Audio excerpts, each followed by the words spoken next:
నమస్కారం, సుఖీబావుకు స్వాగతం. ఈరోజు సుఖీబావులో పిండి తక్కువగా ప్రోటీన్లు ఎక్కువగా, బీపీ లెక్క పక్కాగా, బరువు తగ్గించే సర్జరీ ప్రాణాంతకమా, పేగుల్లో అడ్డంకుల్ని తొలగించే ఎండోస్కోపిక్ స్టెంటింగ్, ఇంకా హెల్త్ టిప్. ఇటీవలి కాలంలో లో కార్బ్ డైట్ అనేది విశేషంగా ప్రాచుర్యంలోకి వచ్చింది.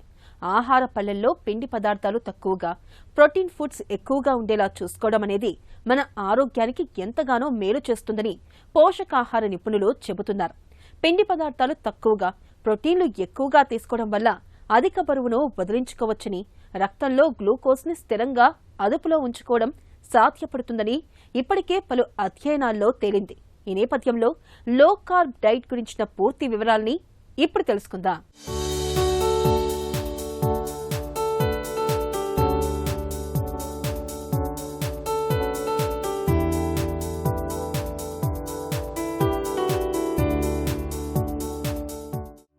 రోజు మనం తీసుకునే ఆహారంలో ఎక్కువ శాతం ఉండేది పిండి పదార్థాలే. వీటి వల్ల మనం రోగాల బారిన పడుతున్నాం. మన కడుపులోకి వెళ్లిన ఈ పిండి పదార్థాన్ని పచనం చేసి గ్లూకోజ్గా మార్చి శరీరానికి శక్తినిచ్చే పని ఇన్సులిన్ అనే హార్మోన్ ద్వారా జరుగుతుంది. అవసరానికి మించి పిండి పదార్థాలు, హానికారకమైన కొవ్వు పదార్థాలను మనం రోజు తినటం వల్ల ఇన్సులిన్ సున్నితత్వాన్ని కోల్పోతుంది. అందువల్ల శరీరంలో అధికంగా ఇన్సులిన్ ఉత్పత్తి అయినప్పటికీ ఫలితం లేని స్థితికి చేరినప్పుడు ఇన్సులిన్ రెసిస్టెన్స్ ఏర్పడుతోంది. అధిక బరువు దగ్గర నుంచి క్యాన్సర్ వరకు 64 రకాల జబ్బులకు ఇదే కారణమవుతోందన్న అవగాహన ఇటీవలి కాలంలో పెరిగింది. అందువల్ల ఈ పిండి పదార్థాలను తక్కువగా తీసుకుంటూ మాంసకృత్తులు, కొవ్వు పదార్థాలను ఎక్కువగా తీసుకుంటే అనారోగ్యాలు దరిచేరువు అంటున్నారు వైద్య నిపుణులు. దీన్నే లో కార్బ్ డైట్ ఆహార పద్ధతిగా చెబుతున్నారు. లో కార్బోహైడ్రేట్ డైట్ అని అన్నప్పుడు చాలా పిండి పదార్థాలు తక్కువగా తినవలసిన ఆహార పదార్థాలు ఏంటంటే ఆకుకూరలో చాలా మటుకు పీసు ఎక్కువగా ఉంటుంది. తర్వాత తక్కువ మరబట్టిన బియ్యం. ఇప్పుడేంటి మనం ఫైన్ రైస్, పాలిష్డ్ రైస్ అని ఎంతో గొప్పగా చెప్పుకుంటున్నాం. అదేంటి ఫైన్ రైస్ అన్నప్పుడు దాంట్లో పైన ఉన్న పొరలన్నీ తీసేస్తారు. ఇప్పుడు మీరు ఒక బియ్యం గింజని కరెక్ట్గా చూస్తే దాంట్లో ఒక బియ్యం గింజలో ఒక చిన్న ముక్క కట్ చేసేసి ఉంటుంది. ఆ కట్ చేసిన ముక్క ఏంటంటే దాన్ని ఏమంటారు, జర్మ్ పోర్షన్ అంట. ఆ ముక్క కానీ తీయకుండా ఉంటే చెట్టు వస్తుంది. ఆ ముక్క తీసేస్తే అదంతా పిండి పదార్థమే, దాంట్లో చెట్టు రాదు. దాన్ని జర్మ్ పోర్షన్ అంటాం. దాని యొక్క బియ్యం గింజ యొక్క లక్షణం, అందులోంచే చెట్టు వస్తుంది. అంటే ఏంటి, అన్ని రకాల చెట్టు పెరగాలంటే దానికి కావాల్సిన ఎన్నో రకాల పోషక విలువలు ఉంటాయి. అన్నీ అందులో ఇవిడి ఉంటాయి కాబట్టి చెట్టు బాగా పెరుగుతుంది. సేమ్ అదే రకంగా మనం తక్కువ మరపట్టిన బియ్యం తిన్నామంటే దాంట్లో ఆ గింజ ఉండి, పీసు ఉండి, అవన్నీ ఉన్న బియ్యం తింటే అది లో కార్బోహైడ్రేట్ డైట్ అవుద్ది. అప్పుడు ఏమవుద్ది, మనకి శరీరానికి ఎక్కువ పోషక విలువలు వస్తాయి. కావాల్సిన వైటమిన్లు, దాంట్లో ఉన్న ప్రోటీన్స్ అన్నీ మంచిగాను మన శరీరానికి ఇమిడేలాగా ఎక్కువ పోషక పదార్థాలు ఉంటాయి. మనకు వేస్ట్ ఎక్కువ కాదు. పిండి పదార్థాలు ఎక్కడైతే బరువు పెరుగుతామో అన్న పదార్థాలన్నీ చాలా తక్కువగా ఉంటాయి కాబట్టి అటువంటివి తీసుకొని తినడం చాలా మంచిది. ఈ పిండి పదార్థాల్లో కూడా పీచు ఎక్కువ ఉన్న పదార్థాలు తినడం వలన మనకి మలబద్ధకం ఉండదు, క్యాలరీస్ పెంచదు, మనిషి బరువు ఎక్కువగా పెరగరు కాబట్టి అలాంటివి తీసుకోవడం మంచిది. బరువు తగ్గడానికి, షుగర్ జబ్బును అదుపులో ఉంచుకోవడానికి మనలో చాలామంది ఆహారపరమైన పథ్యాలు పాటిస్తున్నారు. అయితే పథ్యాల కన్నా రోజువారీ ఆహారంలో మార్పులు చేర్పులు చేసుకోవటం మేలు. ముఖ్యంగా ఆహార పళ్లెంలో పిండి పదార్థాల మోతాదు తక్కువగా, ప్రోటీన్ పదార్థాల మోతాదు ఎక్కువగా ఉండేలా చూసుకోవాలి. పిండి పదార్థాలు తక్కువగా, ఆరోగ్యకరమైన ప్రోటీన్లు ఎక్కువగా ఉండే లో కార్బ్ డైట్ని తీసుకోవటం వల్ల శరీరంలో పేరుకుపోయిన అధిక కొవ్వును సులువుగా కరిగించవచ్చు. లో కార్బ్ డైట్ పద్ధతి ప్రకారం చూస్తే ఉదాహరణకు 172 సెంటీమీటర్ల ఎత్తు, 82 కిలోల బరువు ఉన్న వ్యక్తి 10 కిలోల బరువు తగ్గాలనుకుంటే రోజువారీ తీసుకోవాల్సినవి పిండి పదార్థాలు 20 గ్రాములు, మాంసకృత్తులు 70 గ్రాములు, కొవ్వులు 100 గ్రాములు ఉండాలి. ఈ మూడు కలిపి కనిష్టంగా 1200 నుంచి గరిష్టంగా 1500 క్యాలరీల వరకు ఉండాలి. ఈ ఆహార విధానం అందరికీ ఒకేలా ఉండదు. అందువల్ల దీనిపై అవగాహన ఉన్న వైద్యులను సంప్రదించి వారి పర్యవేక్షణలోనే ఈ ఆహారం జాగ్రత్తలు తీసుకోవాలి. ప్రతి మనిషికి వారి వారి అనారోగ్య సమస్యలు, ఆరోగ్య లక్ష్యాలు, వీటన్నింటి ఆధారంగా వైద్యులు అవసరమైన సూచనలు, సలహాలు ఇస్తారు.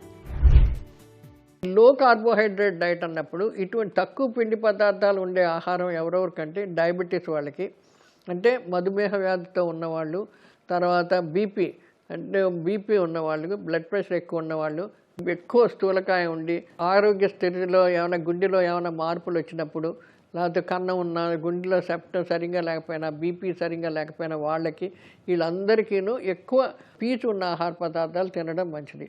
అందులో ఇప్పుడు మరపట్టిన బియ్యం కానీ, గోధుమలు మరపట్టిన తర్వాత బాగా జల్లించేసి ఆ పొట్టంతా తీసేసిన ఆ గోధుమ పిండి వాడుకోవడం కానీ ఇవన్నీ మంచిది కాదు. అందుకనే మనం ఎప్పుడు ఎక్కువ ఏంటంటే చిరుధాన్యాలు అంటాం. చిరుధాన్యాలు సాధ్యమైనంత ఇప్పుడు రాగులు ఉన్నాయి, రాగులు శుభ్రంగా కడిగేస్తాం, దాన్నేమో మరపెట్టేస్తాం, ఆ పిండిని వాడేసి జొన్న జావలాగా కానీ లేకపోతే రొట్టెలు కానీ చేసుకుంటాం, దాన్ని ఏం జల్లించాం మనం. అదేవిధంగా సజ్జలని ఇటువంటివన్నీ ఈ చిరుధాన్యాలు, ఈ గింజ ధాన్యాన్ని అన్నిటిని మిల్లెట్స్ అని అంటాం. అట్లా ఏట్లి మనం పొట్టు తీసేయడం వలన మనకి దాంట్లో యొక్క క్యాలరీస్ పెరిగిపోద్ది. పిండి పదార్థాలు ఏదైతే డైజెస్ట్ అయ్యి క్యాలరీస్ కింద బాడీలో డెవలప్ అవుతాయో ఆ పిండి పదార్థాలన్నీ మిగిలిపోతాయి. ఇప్పుడు పీచు లాంటిది ఉండి అది కూడా కార్బోహైడ్రేటే. ఆ పిండి పదార్థం అంతా తీసేస్తాం మరపట్టడంలోనూ, తర్వాత ఏమో జల్లించడంలోనూ, ఈ స్ట్రెయిన్ చేయడంలోనూ అదంతా తీసేయడం వలన మనకు వచ్చేదంతాను మిగిలిన పిండి ఒకటే మిగులుతుంది. ఆ పిండిలో అంత ప్యూర్ కార్బోహైడ్రేట్, అదంతా ఇంధనం కింద మారిపోయి దాని మనుషులు బరువుగా పెడతారు. సో ఇటు బరువు తగ్గడానికి వాడేది లో కార్బోహైడ్రేట్ డైట్ అని చెప్పేసి అన్నం తగ్గించేసి, లేకపోతే 4 చపాతీలు అలా 2 చపాతీలు తిని, లేకపోతే అలాంటివి చేస్తే మంచిది కాదు. ఇప్పుడు దుంపలు ఉన్నాయి, దుంపల్లో అంత పిండి పదార్థాలు. ఇప్పుడు ఆలుగడ్డ కానీ లేకపోతే చామగడ్డ కానీ కందేంటి అన్ని పిండి పదార్థాలు. ఎప్పుడన్నా సరదాగా వాడుకోవచ్చు కానీ బట్ అవి చాలా బాగున్నాయి. చాలామందికి బంగాళదుంప అంటే చాలా ఇష్టం. ఆలుగడ్డ వాడేసుకొని అవి ఫ్రైలు చేస్తారు, ఉడకబెడతారు, తాలింపు పెడతారు, కుర్మాలు వేస్తారు, అన్ని రకాలుగా ఆలుగడ్డే వాడతారు. ఆలుగడ్డ చాలా మటుకు క్యాలరీస్ బిల్డప్ చేస్తాయి, అందులో పిండి పదార్థాలు చాలా ఎక్కువ ఉంటాయి. అలాంటివి తగ్గించుకోవాలన్నప్పుడు గింజ ధాన్యాలు పొట్టుతోటి ఉన్న ఏదైతే ఉంటే ఆ పొట్టు తీసేయకుండా జల్లించకుండా తింటూ ఉంటే మనకు అదే మెయిన్ లో కార్బోహైడ్రేట్ డైట్. ఇప్పుడు ఇంకోటి ఏంటంటే ఇప్పుడు పాలు ఉన్నాయి, పాలులాగా తీసుకోవడం ఎంత వీలుంటే అంత మంచిది. దాన్ని కాసేసి దాన్ని వెన్నంతా తీసి చేయడంలో కొన్ని పోషక విలువలు, వైటమిన్, కొవ్వులో కరిగే విటమిన్లన్నీ పోతూ ఉంటాయి. ఇప్పుడు అలా చెప్పాను కదా, మీరు కొవ్వు అంటున్నారు, పీజు అంటున్నారు కాబట్టి తినకూడదు కదా అనుకుంటారు. కానీ అలాంటివి కూడా కొన్ని కొవ్వు పదార్థాలు అటువంటివి కూడా అవసరమే. శరీరానికి కొన్ని కొవ్వులో కరిగే వైటమిన్లు ఉంటాయి కాబట్టి కొన్ని రకాల నూనెలు, కొన్ని వెన్న, నెయ్యి అటువంటివి కూడా వాడాలి. అది ఎంత వాడాలి, మన శరీరానికి ఎంత ఇంధనం కావాలో అంతే వాడుకోవాలి. బరువుగా ఉన్నవాళ్ళు, తక్కువ ఎక్సర్సైజ్ ఉన్నవాళ్ళు వీళ్ళందరికీను చాలా తక్కువ ఉన్న పిండి పదార్థాలు ఉన్న ఆహారం తీసుకోవడం చాలా మంచిది. దాంతోపాటు క్రొవ్వు కూడా తగ్గించుకొని ఉంటే మనిషి ఒక రకంగా ఆరోగ్యకరంగా ఉంటారు. వాళ్ళకి కావలసినంత పోషక విలువలు అన్నీ వస్తాయి కాబట్టి ఆరోగ్యకరంగా బాగా పెరగగలుగుతారు. మన రోజువారీ ఆహారంలో కనీసం 15% పైగా ప్రోటీన్లు ఉండాలని ప్రపంచవ్యాప్తంగా భావిస్తున్నారు. కానీ మనం సగటున 12% తీసుకుంటున్నాం. కాబట్టి మన ఆహారంలో ప్రోటీన్ల మోతాదును పెంచుకోవాల్సిన అవసరం చాలా ఉంది. రోజువారీ ఆహారంలో పిండి పదార్థాలు, కొవ్వులు ఎక్కువగా, ప్రోటీన్లు తక్కువగా తీసుకోవడం అనేది మధుమేహం రావడానికి, అలాగే తీవ్రం కావడానికి దోహదం చేస్తున్నట్లు నిపుణులు చెబుతున్నారు. అయితే గమనించాల్సిన విషయం ఏంటంటే ప్రోటీన్ అనేది అటు పిండి పదార్థంతో కానీ ఇటు కొవ్వు పదార్థంతో కానీ కలిపి ఉంటుంది. ఉదాహరణకు పప్పుల్లో 40% పిండి పదార్థం ఉంటుంది. నూనె గింజలు, గింజపప్పులు, మాంసంతో కొవ్వు పదార్థము ఎక్కువగానే లభిస్తుంది. కాబట్టి ఒక్క ప్రోటీన్ మోతాదునే పెంచుకోవడం అసాధ్యమని చెప్పుకోవచ్చు. అందువల్ల ప్రోటీన్ మోతాదు పెంచుకుంటూనే పిండి, కొవ్వు పదార్థాల దుష్ప్రభావాలు తగ్గించుకోవడానికి ప్రయత్నం చేయాలి. ఆయా వ్యక్తుల అవసరాలు, జబ్బులు, ఆహార అలవాట్లను బట్టి పదార్థాలను ఎంచుకోవాలి. ఇందుకు ఆహార నిపుణుల సలహాలు తీసుకోవడం అన్ని విధాలా మేలు. రక్తపోటును తరచూ పరీక్ష చేయించుకోవడం ఎంత ముఖ్యమో పరీక్ష చేయించుకునేటప్పుడు సరైన జాగ్రత్తలు తీసుకోవడము అంతే ముఖ్యం. ఎందుకంటే బీపీని కొలుస్తున్నప్పుడు మనం కంగారు పడినా, ఆందోళన చెందినా రక్తపోటులో హెచ్చుతగ్గులు కనిపించే అవకాశం ఉంది. అలాగే మనం కూర్చునే తీరుతెన్నులు కూడా బీపీని ప్రభావితం చేస్తాయంటారు డాక్టర్లు. బీపీని లెక్కిస్తున్నప్పుడు ఎలాంటి జాగ్రత్తలు తీసుకోవాలో ఇప్పుడు తెలుసుకుందాం. జనరల్గా ఇంటి దగ్గర కనుక మనం ఆటోమేటెడ్ బీపీ మెషిన్తో కానీ మానిటర్తో కానీ చెక్ చేసుకుంటుంటే మనం నిద్ర లేచిన తర్వాత ఒక ½ an hour తర్వాత చెక్ చేసుకోవాలన్నమాట. అది ఐడియల్ టైము. అది కూడా మనం చెక్ చేసుకునేటప్పుడు కాఫీ కానీ, టిఫిన్ కానీ, టీ కానీ అవేమి తీసుకోకూడదు. నెక్స్ట్ ఎక్సర్సైజెస్ అవేమి చేసి ఉండకూడదు. స్మోకింగ్ కానీ ఇలాంటివేమీ చేసి ఉండకూడదు. ఇలా చేయకుండా మనం లేచిన తర్వాత ఒక అరగంట తర్వాత, లేచిన వెంటనే కాకుండా ఒక అరగంట తర్వాత బీపీ చెక్ చేసుకుంటే మనకు కరెక్ట్ రీడింగ్ వస్తుంది. అలానే ఆ చెక్ చేసుకునేటప్పుడు ఒక 5 minutes కొంచెం ప్రశాంతంగా కూర్చొని మనం ప్లెజెంట్గా రిలాక్స్డ్గా కూర్చొని బీపీ చెక్ చేసుకోవాలి. అలాగే ఒక ప్లెజెంట్ రూమ్లో కూర్చొని మనం చెక్ చేసుకుంటే రీడింగ్స్ కొంత కరెక్ట్గా వస్తుంది. నెక్స్ట్ థింగ్ ఏంటంటే మనం హాస్పిటల్కి వచ్చే ముందు స్మోకింగ్ కానీ కాఫీ టీలు కానీ ఏదైనా ఫుడ్ కానీ తినకపోతే బెటర్. ఎందుకంటే ఇలా ఫుడ్ కానీ కాఫీ టీ కానీ ఇలాంటివి ఏమైనా తీసుకుంటే ఇమీడియట్గా బీపీ రీడింగ్స్ పెరుగుతాయి అన్నమాట. సో అన్నెసరీగా మనకి బీపీ రీడింగ్స్ హైగా రావచ్చు, హైగా చూపించవచ్చు. సో అన్నెసరీగా ట్రీట్మెంట్ అది స్టార్ట్ చేయాల్సిన ప్రాబ్లం రావచ్చు. సో అందుకని మనం వచ్చే ముందు కూడా ఇలాంటివన్నీ చేయకుండా ఈ టిప్స్ ఒకటి ఫాలో అవ్వాలి. నెక్స్ట్ థింగ్ కూర్చున్నప్పుడు కూడా లోపలికి వెళ్ళి డాక్టర్ ఆఫీస్లో కూర్చున్నప్పుడు కూడా మనము చైర్లో కొంచెం ప్లెజెంట్గా స్ట్రైట్గా కూర్చొని హ్యాండ్ అనేది కూడా మనం హార్ట్ లెవెల్లో ఉండాలన్నమాట బీపీ చెక్ చేసేటప్పుడు. అంటే పైకి కిందకి ఉండకూడదు. ఒకవేళ చెయ్యి కనుక మనకి బీపీ మెజర్ చేసేటప్పుడు కిందకు ఉంటే సో బీపీ రీడింగ్ కొంత ఒక 5 నుంచి 15 millimeters ఆఫ్ మెర్క్యూరీ వరకు పెరగచ్చు అనమాట, ఎక్కువగా చూపించవచ్చు. అలానే హ్యాండ్ పైకి పెట్టున్నా కూడా మనకి బీపీ రీడింగ్ కొంత ఎక్కువగా చూపించవచ్చు. సో అన్నెసరీగా మనకి రాంగ్ రికార్డింగ్స్ వస్తుంది. సో ఈ టిప్స్ ఒకటి తీసుకోవాలి. నెక్స్ట్ థింగ్ ఏంటంటే బీపీ రికార్డ్ చేసినప్పుడు 2 హ్యాండ్స్కి చెక్ చేయాలి.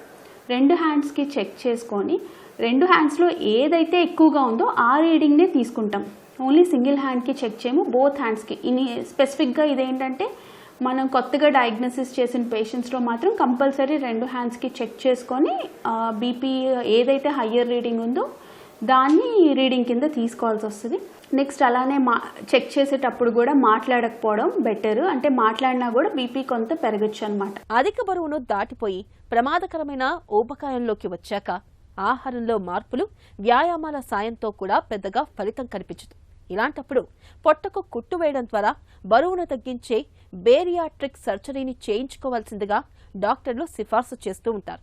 అయితే ఈ బేరియాట్రిక్ సర్జరీలపై మనలో చాలా మందిలో చాలా రకాల నమ్మకాలు ప్రచారంలో ఉన్నాయి.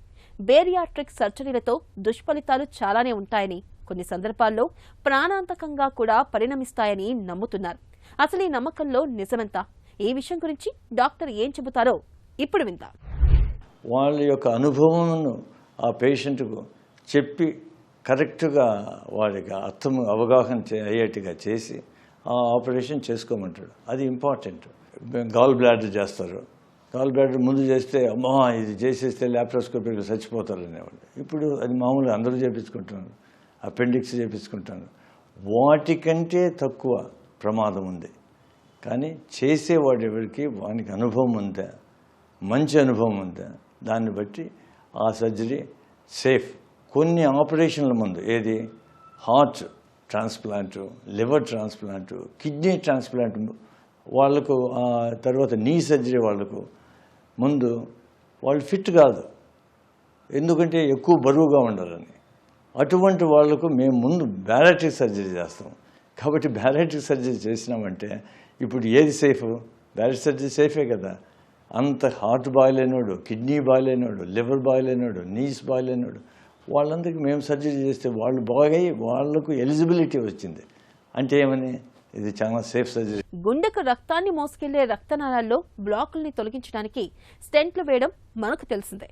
అలాగే మన పొట్టలో కూడా కొన్ని సందర్భాల్లో స్టెంట్లను వేస్తూ ఉంటారు. ముఖ్యంగా ఆహారనాళం, గాల్ బ్లాడర్ నుంచి వచ్చే పిత్తనాళం, పెద్ద పేగు మొదలైన భాగాల్లో అవరోధాలు, అడ్డంకులు ఉన్నప్పుడు వాటిని తొలగించడానికి ఎండోస్కోపిక్ పద్ధతిలో స్టెంట్లను వేసి ఆ భాగాల్లో రక్త ప్రసరణ, ఇతర ద్రవాల ప్రవాహం సాఫీగా సాగేలా చూస్తారు. ఎండోస్కోపిక్ పద్ధతిలో స్టెంట్లను వేయడం గురించిన పూర్తి వివరాలను డాక్టర్ని అడిగి ఇప్పుడు తెలుసుకుందాం.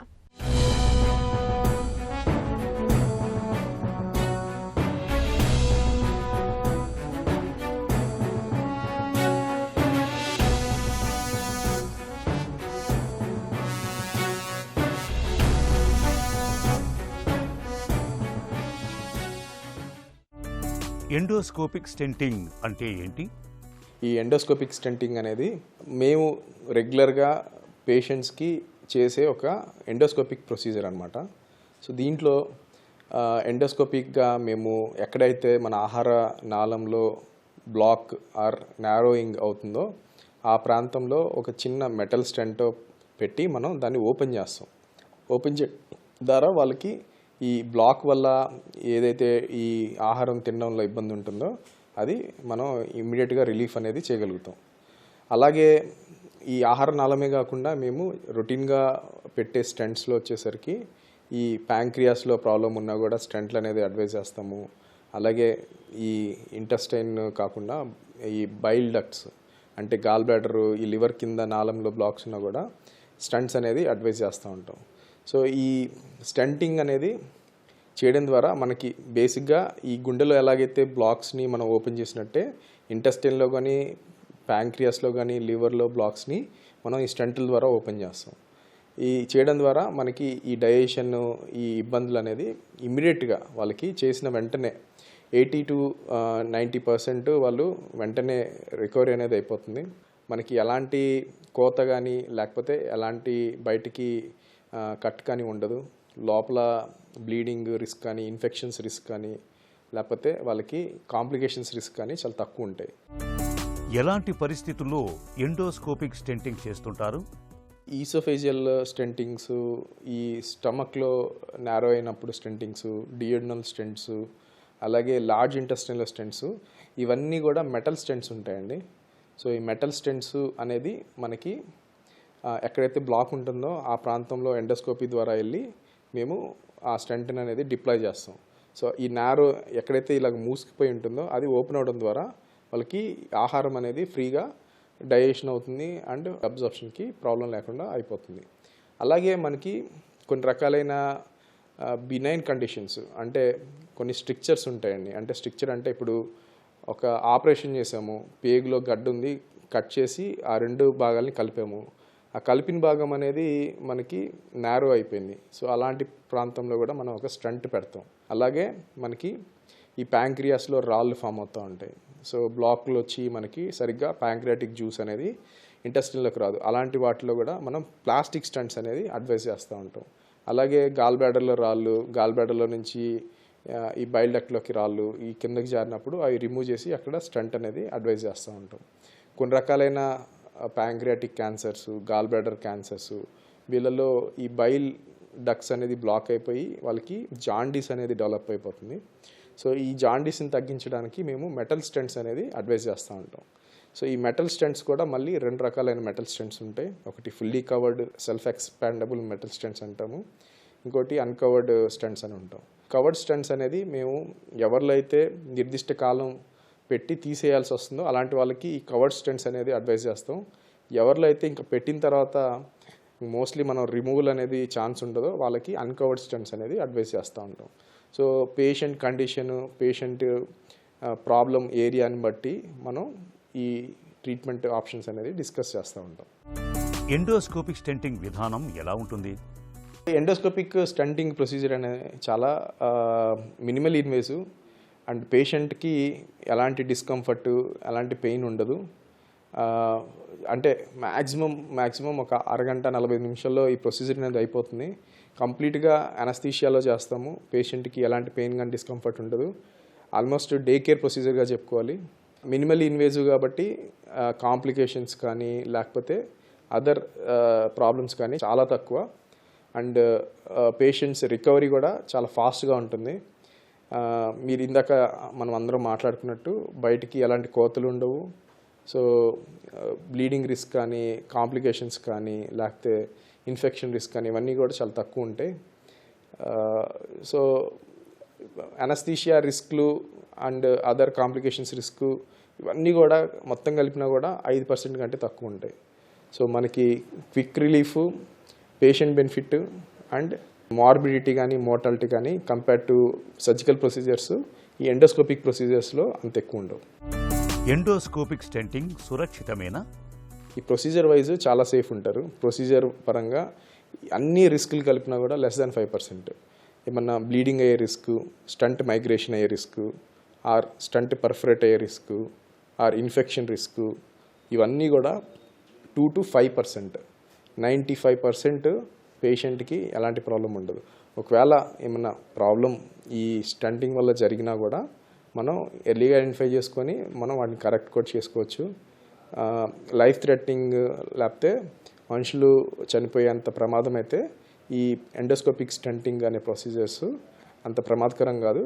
Very very safe, effective, cost effective and easily మనం చేయగలుగుతాము. అండ్ మనకి కాంప్లికేషన్స్ కానీ పేషెంట్ బెనిఫిట్ కానీ compare to surgical procedures always endoscopic stunting అనేది చాలా బెటర్. ఎండోస్కోపిక్ స్టంటింగ్ పై ఎలాంటి అవగాహన అవసరం? ఎవరికైతే బాగా హెల్త్ ఇష్యూస్ ఉంటాయో, ఎవరైతే సర్జికల్లీ ఫిట్గా ఉండరో, ఎవరికైతే అనస్థీషియా రిలేటెడ్ కాంప్లికేషన్స్ ఇవన్నీ ఎక్కువ ఉంటాయో అలాంటి వాళ్ళకి ఈ మినిమల్లీ ఇన్వేజివ్ ఎండోస్కోపిక్ ప్రొసీజర్ అనేది చాలా బెనిఫిట్ అవుతుంది. కాబట్టి మీ డాక్టర్తో మీకున్న కండిషను, మీరు ఈ ఎండోస్కోపిక్ స్టంటింగ్ అనేది సూటబుల్లా కాదా అనేది డిస్కస్ చేసుకోవాలి. సో అందరికీ ఇదేదో యూనివర్సల్గా ఫస్ట్ లైన్ ట్రీట్మెంట్ కాదు.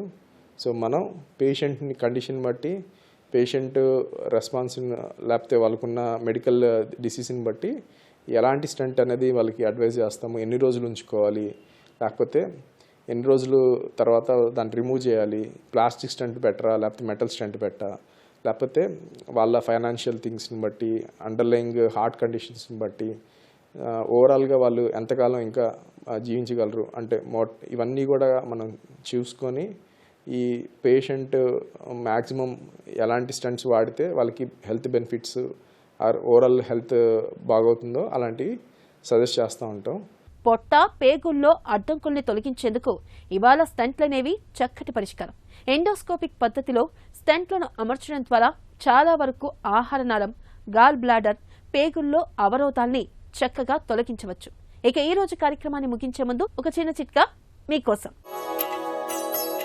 ఛాతీ అంతా పట్టేసినట్లుగా ఉండి ఊపిరి తీసుకోవడం ఇబ్బందిగా ఉన్నప్పుడు అవిసె గింజల్ని నీటితో నూరి వచ్చిన లేపనాన్ని ఛాతీపై పట్టులాగా వేయండి. శ్వాస తేలిక అవుతుంది.